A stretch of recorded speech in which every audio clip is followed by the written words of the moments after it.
Hello, loss adjusters. Mike Evans here with day 5 of our Melbourne lockdown Diploma of Loss Adjusting Support program. This program was requested by people studying the new Diploma of Loss Adjusting in Melbourne who enrolled in our May course. And we're doing this as support while they're in lockdown because they've got time to study, and a lot of them are working loss adjusters and they had to rearrange appointments, and they're able to fill in some of their time and reduce their study by watching some of the video content that we're running in over and above what we have in our learning resources in the program that they have access to. Now, while I'm on that subject, I've just got to mention that a lot of people are looking for glossaries of terms in relation to loss adjusting. G'day, Jamie. How you going, mate? Good to see you. Nice and warm down there, I hope.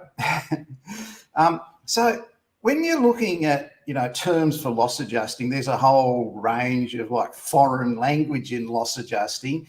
Here's a little video to help you to find those terms in your Moodle learning resources in the Diploma of Loss Adjusting. In your Australian Security Academy learning materials on Moodle, you will be able to see glossaries of terms if you find a term or you just need to know a term that you don't understand.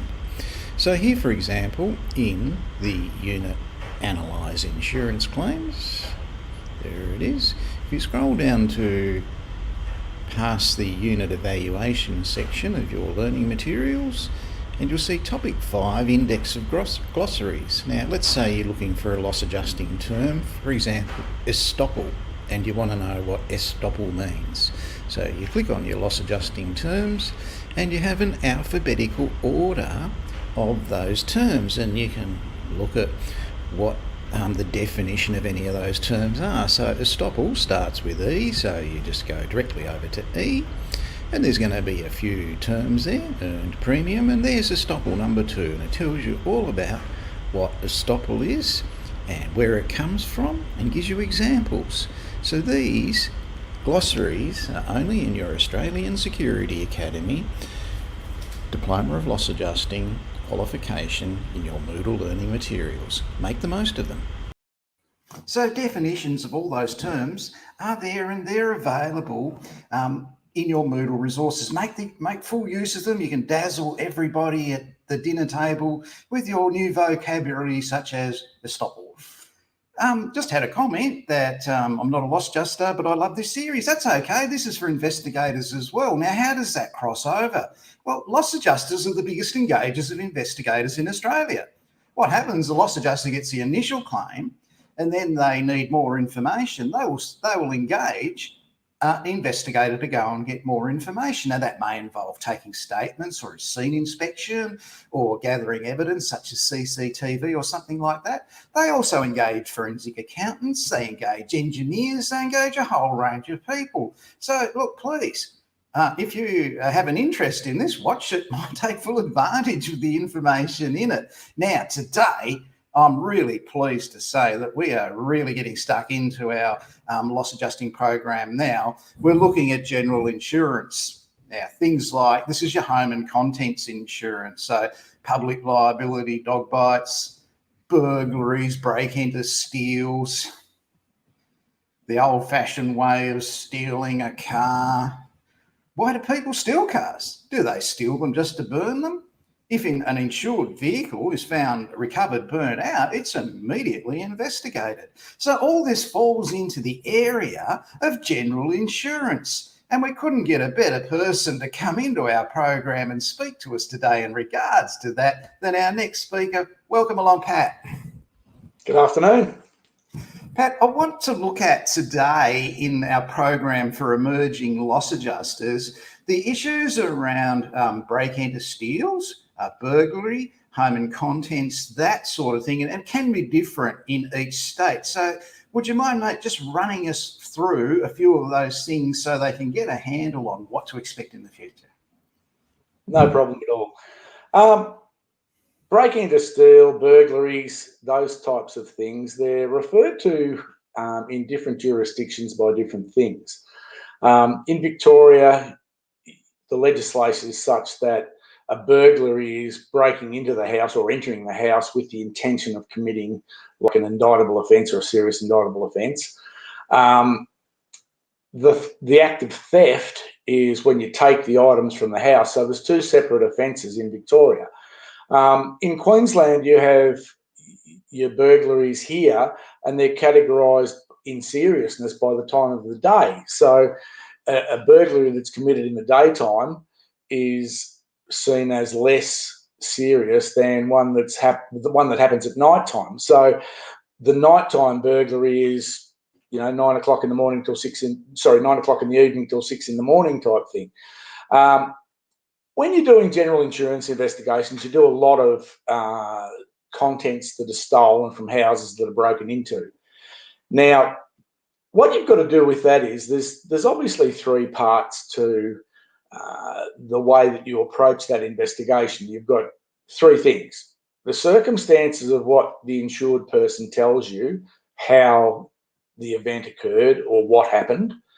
You've got issues in regards to the policy and the contract that was taken out with the insurance company in the first instance. Then you got issues in regards to the actual product itself. So the policy for the home contents will have certain exclusions in there in regards to limits on the amount of types of items that are stolen or things that aren't covered. And that goes the same for stolen motor vehicle claims too. You'll have personal items in a car that will be limited to things like $500 worth of private and personal items that are in the car when it was stolen, things like that. Now, when you go and have a look at the circumstances, that's probably the biggest issue. Did the event happen as the insured has described it? Now, generally, there'll be forced entry in regards to the premises where the items have been stolen from. Have a look at that forced entry and see whether it looks feasible as to how the person got in. There have been occasions where investigators that I know have gone to burglaries where forced entry has been alleged at the house before things have stolen, and the broken glass from the window was on the outside of the house rather than on the inside of the house. So the window was broken from the inside out rather than from the outside in. Generally, you'll have forced entry or areas where there's forced entry. Try and have a look at, is it feasible? Does it look like that's what's occurred? Ask the person who's the insured person, ask them questions to grill them down on how the property was left. Was it locked? In the policy there may be issues in regards to minimum security where they have to have deadlocks or they have to have certain types of alarm systems or whatever installed in the premises. If they've got minimum security locks, have a look at how the keys are. You might find that there's a number of locks in the house that all have a different key. And you might find that the insured has the keys on a ring sitting in a drawer and they don't actually use that minimum security locks. If they've got minimum security, ask those questions in regards to how do you lock the house? How do you leave it secured to meet the minimum security requirements when you go inside the house? Go outside the house. You must be an inquisitive person when you investigate general insurance matters. You've got to keep drilling down on the questions. Where you've got no signs of forced entry, don't immediately think, oh, hang on, this person's lying. You may not know exactly how the entry to the house was. A typical example is some people have a garage door that's operated by a remote, and it's got an electronic remote where you've got a little button that you have on your key ring that you press to make the door go up. Now, a lot of people, quite commonly, just get it from the manufacturer or from whoever they've bought it from, or if they've bought the system from Bunnings or a door shop, they may leave the remote control in the state that it was when it was delivered to them and installed. So a good crook who's doing burglaries might have some of the remote controls, and they know when you buy them that they're set at a particular setting with the little dill switches on the back of the remote, which you take a cover off and you can alter those little dill switches. It was common on the Gold Coast a few years ago, where a lot of the burglars had a bag full of remote controls. There's only about 4 or 5 different remote controls, and what they did, they had a bag full of each one of them, and they were set at the default setting when you buy the door. They had them set in patterns such as 2 up, 1 down, 2 up, 1 down, 2 up, 1 down with the switches. Have a look at those remotes that the insured hands you over to say, this is my remote control. I don't know how people got into my house. It may be a simple matter of the people who broke into the house may have just used a standard remote that they bought from Bunnings, and they've driven down the street pressing the button, and all of a sudden the door goes up. That could possibly be the issue. So it doesn't necessarily mean that the insured person's a fraudster or they're involved in the theft of what was stolen from the house. But you've got to ask those next questions down. Dig into, how is your house secured? You know, have a look at the keys. Look at whether the keys are being worn. Look at the keys, whether they're being carried by the people who are the occupants in the house. Some people, and I've seen it before, leave the key in the lock itself. So try and find out the circumstances around how the event happened. When you come down to minimum security, ask those questions too. Like, try and look for evidence of the fact that those deadlocks or those slide bolts on the sliding doors or whatever window locks they've got, have a look to see if they've been used. Have a look to see if it is a matter of practice that the person uses them, or they don't use them. So if they've got minimum security, that's a question you have to ask. Doesn't necessarily mean the claim's going to be denied, but you need to find out, is it practice that they actually use the minimum security and the locks that's on the house? Sometimes you'll find that someone might have forgotten to lock a door or lock a window, and that's where the entry's taken place. That doesn't necessarily mean that the claim's going to be denied by the insurer. It comes down to a situation such as where you discuss the differences between carelessness and negligence. Now, carelessness, that's where, okay, I forgot to lock the door. I thought I'd locked it, but I hadn't. But it's my normal practice that I do lock the door. And you might get statements, or you might interview other people in the house or people that they know or the next door neighbours, and they may say, oh, look, they're fastidious about the way that they lock their house. Yep, they may have forgotten it. That doesn't necessarily mean that that claim's going to be denied. If it is, however, a situation where the person doesn't lock the door and they never do, and, oh, I live in a good neighbourhood and the house, you know, I always leave it open when I pop down to the shop and get the milk, those sort of situations, they're negligence. So carelessness and negligence are two different things. Another example of that, someone that I know, his son had his car stolen with a trailer on the back that had a motorbike on it. Now, the circumstances of what happened was, my friend's son went to a service station to fill the car up with fuel and took the keys out of the ignition, sat the keys on top of the Bowser while he pumped the fuel into the car, went in to pay for the fuel that he'd bought or that he'd purchased, but he forgot to pick his keys up. Now, someone who was sitting nearby watched that occur, took advantage of that, grabbed the keys, jumped in his car, drove away with his car and the motorbike. Now, that claim was covered because he took the keys out of the car, but he forgot to bring them inside off the top of the off the top of Bowser. That's your carelessness. If he, in fact, would have left the keys in the ignition, that's negligence, saying, well, you know, I just went in, I left the keys in the car, I went in and paid for it, I didn't think anything would happen. That's a different set of circumstances again. When you do claims, ask those questions. I've had claims where people that I've done where people have claimed to have items stolen, And I've asked questions about the items. This, like, you know, in regards to, say, a video camera, how the video camera is operated, or how the storage media, you know, what type of SD card it has, or back in the days when there was videotapes, what type of tapes were they? Where do you access the camera to put the storage medium in? How do you charge the camera? How do you use that? Do you have a charger or a lead that plugs into the camera? I remember one instance where I did a claim where the person had 3 children under the age of 10, and he claimed to have a video camera stolen. He never had one video of the children that he had under 10. Who has a video camera and doesn't take videos of their kids? He couldn't explain to me how the storage medium was loaded into the camera.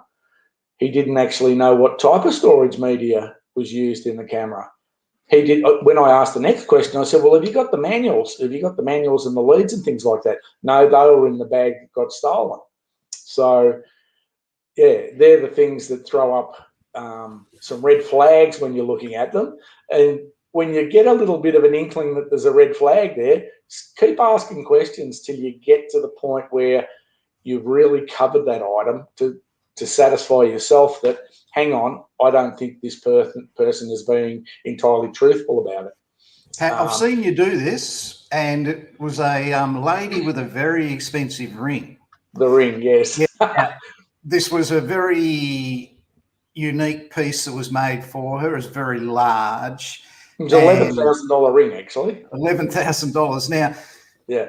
I saw the statement in the report, and basically you just kept politely, calmly, just looking for what could have possibly happened. And it came down to no one had broken in, no one had come through an open door or anything like that.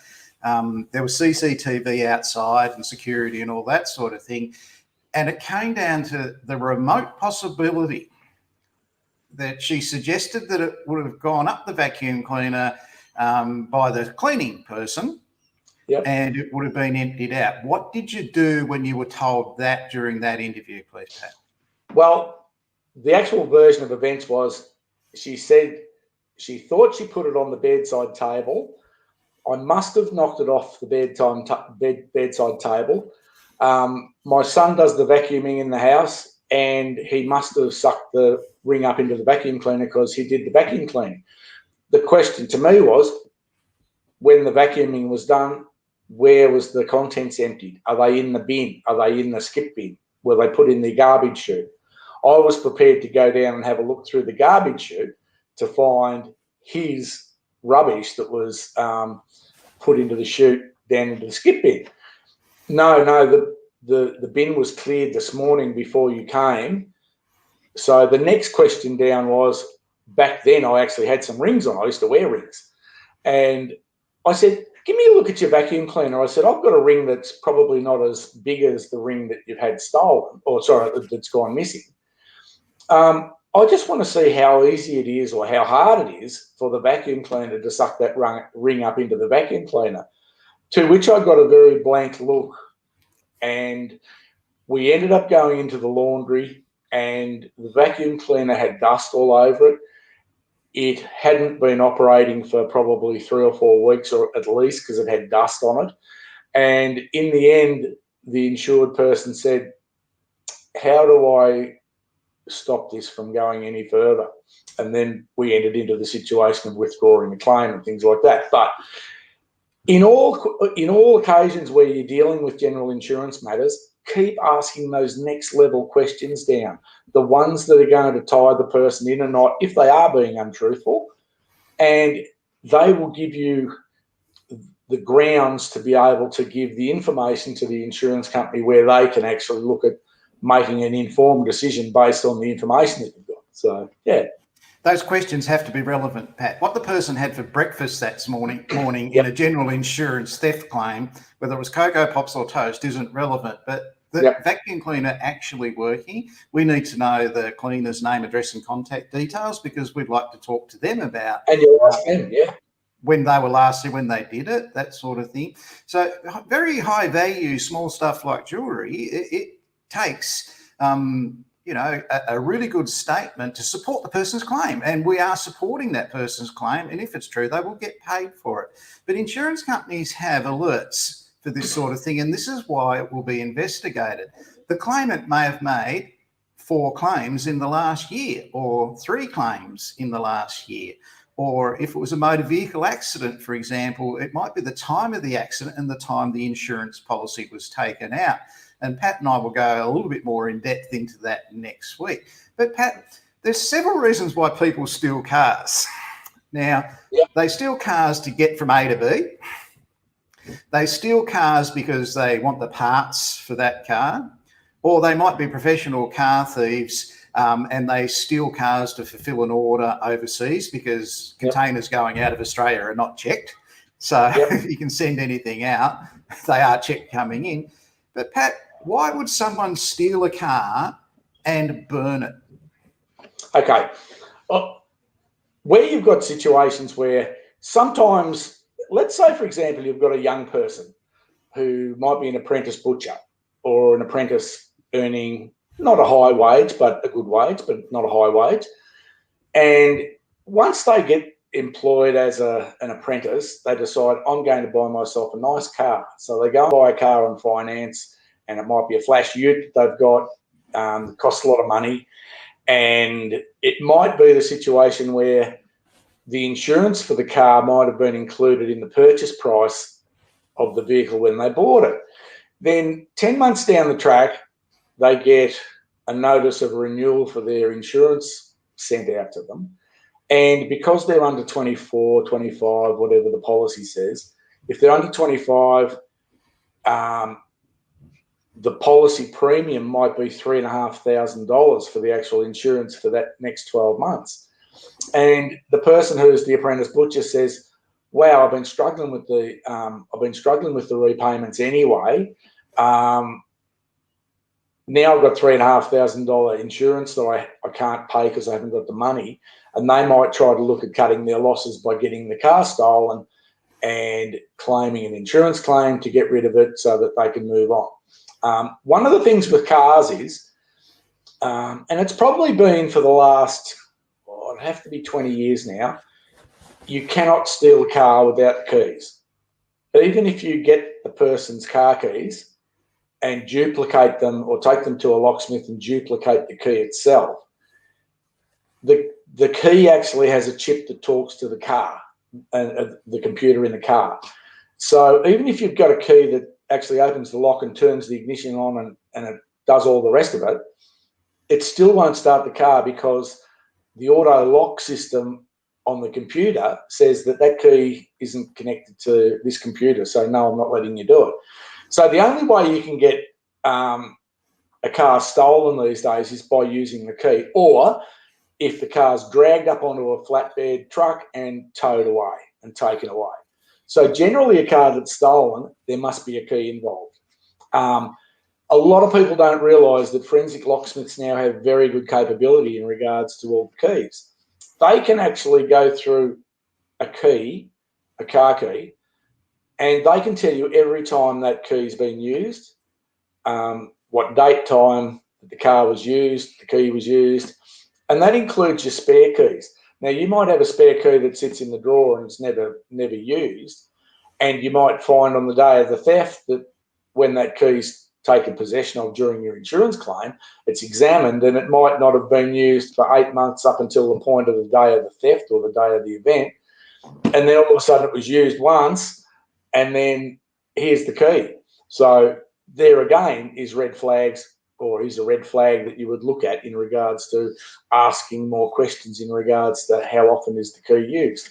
I make a point, and this is just something that I do, I make a point of rotating my keys when I go and get my car serviced. Every time I get my car serviced, I change over the remote to the other one, so they're getting an equal use. That's just a thing that I do. But yeah, cars cars can't be stolen unless you've got a key. Now, again, coming back to that garage door issue, you might find the villains that are looking at stealing cars, or they might have an eye on a luxury car. They might set about watching people come and go out of the house. They watch the garage door go up and down. Then they set about targeting that garage door to find a remote that will open the garage door. And then they will try and duplicate that by, one, the default settings, patterns on the dill switches. They might try a range of different things to try and get the door open. And if they're lucky enough to get the door open, then they'll go in the house and rat around and look for the keys. Again, questions that you ask in regards to keys with stolen cars is, where do you keep your spare keys? Do you keep them in a bowl near the front door? Do you keep them in a safe? Or do you keep them in a drawer tucked away in an office or in a filing cabinet? They're all questions that go down to the credibility of the insured person when you actually interview them. So, yeah. So insurance companies, as a matter of course, if they find a car that has been stolen and burnt out, they will be going to the car owner, the insured owner, and asking a lot of questions in relation to it. Now, yes, people do break into houses, steal keys and steal cars that way. And that's where we live on the Gold Coast in Queensland. Look, that would be an occurrence 3 times every weekend. So, and it might be 12-year-olds doing it. You just don't know. So there is a whole range of different reasons cars get stolen. But one of the biggest red flags to the insurance company is that it's recovered burnt out. I was in court a couple of years back, and a young man had got himself into really deep financial difficulty. It was really terrible. He's a young apprentice, and he paid a mate to take his car and up to the bush and burn it for him.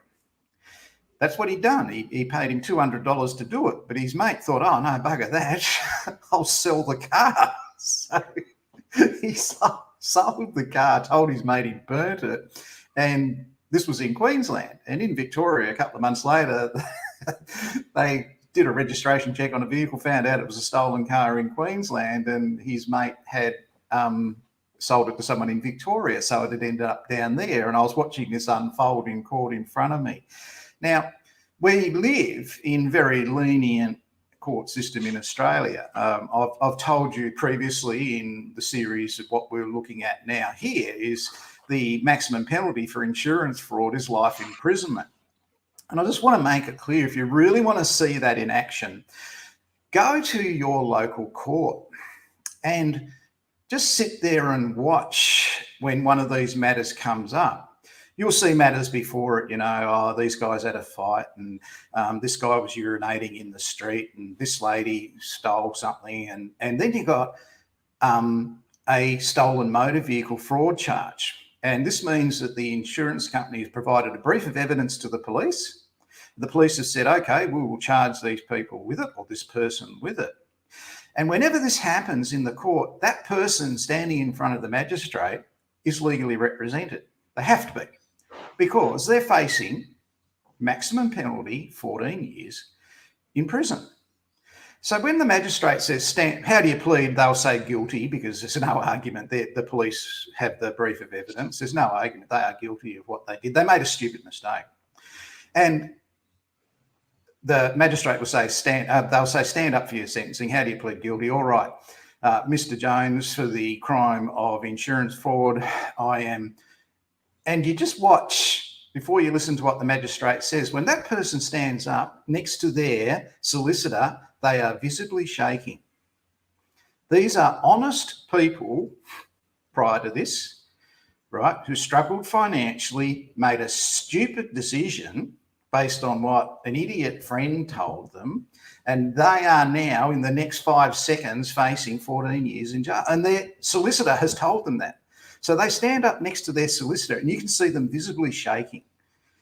And the magistrate might say, well, it's your first offence. I understand, your parents are here supporting you today.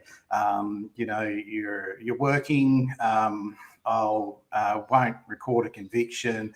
You'll be paid the cost of the investigation. You've still got to pay the car off. Make sure you pay that off, and I'm fining you $200. It's a very lenient system. But insurance companies will follow through on it, so people must be aware of that. Your role as a loss adjuster is to get that original information, because the police, they're busy with domestic violence, they're busy with terrorism, they're busy with speeding and all sorts of other things. So an insured vehicle, a lot of that onus comes on you as the loss adjuster to make sure that's done properly. And that's by asking the correct questions in the correct manner.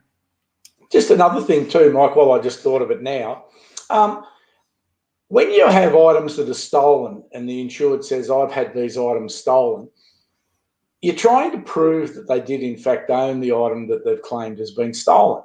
So sometimes you're not going to have receipts where the person may have bought the jewellery, if it's jewellery for that matter, jewellery second hand. They might have bought it overseas somewhere on a trip in Thailand or Singapore or somewhere like that. Excuse me. So therefore, then you come down to trying to find other ways to prove what it was that was stolen, get some sort of an idea of, you know, the size and what it was made from and everything like that. And also the fact that they did in fact have it. So you might be asking them for photographs in regards to have you got any photographs of you wearing that item of jewellery when you've had a social occasion? Again, don't just take the photographs on face value. Have a look at the photographs, get the file, have a look at the EXIF data, the metadata that's embedded in the file. You might even, most cameras now, both on phones and ordinary cameras, they have the geolocation information of the GPS coordinates. They'll have all sorts of stuff like that. I know colleagues that I've worked with over the years that have asked for photographs, and the person has said, oh, look, yep, I'll have a look around and I'll see if I can find one. They go back in 2 days, oh, yeah, look, I found a photograph. And then they found out that the photograph was taken the day that you've asked for the photograph from the insured person. One of my colleagues down in New South Wales had one where the photograph was simulated in the living area of their house. And when he blew it up and had a look at it, he could see the calendar was set to the day that the photograph was taken. So silly little things like that. One of my colleagues also, he was doing quite a large claim in regards to some electronic equipment. And he didn't feel comfortable. He said there was something I just didn't feel right about in regards to the invoice, like tax invoice receipts that were given to them. He even went to the point where he contacted the company and got them to send him a copy of the invoice, and the typeface and the colour on the invoice was incorrect from what the company normally used. So what they'd done, they'd created their own receipts using a Photoshop program or GIMP or something like that, and they've actually generated that, and they've made the receipt up. So again, it comes down to asking those next level questions down and just keep digging until you're satisfied of what you think is the circumstances that they're giving you. Thanks, Pat. So what we've talked about today, people, is getting the account from the person who's made a claim on their general insurance, whether it's theft, burglary, stolen motor vehicle, public liability, dog bite, doesn't matter. We've got the account. Then we've talked about checking and confirming. When we combine that with what we did earlier in the week with scene inspection, with time and event line, and the other things we'll discuss this week, we're building up to a very powerful way of going about our work as a loss adjuster. I cannot overemphasize everything we've talked about is in those learning materials that I played the video of before. If you would like to see the replay of this video, it's as simple as this. All you've got to do is go over to the Australian Security Academy YouTube channel, where some 20,500 people have viewed the videos there, and you can watch the replay of what Pat said about narrowing down the questions in relation to general insurance claims. So go there and you can see that. You can see the replay of the video you have just watched. If you would like to get in contact with me about studying Diploma of Loss Adjusting, or getting recognition of prior learning for the Diploma of Loss Adjusting and becoming a loss adjuster, and I really recommend you do, there's my contact details there. So you can get in touch with me. And once again, if you miss those contact details, you just go over here tomorrow morning and it'll be sitting there on that YouTube channel. They always appear the day after we do them. So that's how basically it works. Pat, thanks for coming in. You're going to be back later on this week. We're going to be talking about workers' compensation and loss adjusting. We're going to look at who is a worker and what are the issues around workers' compensation and loss adjusting. Workers' compensation insurance claims throughout Australia. Thanks for coming in, Pat. We'll see you later on in the week, mate. Good afternoon. Bye-bye.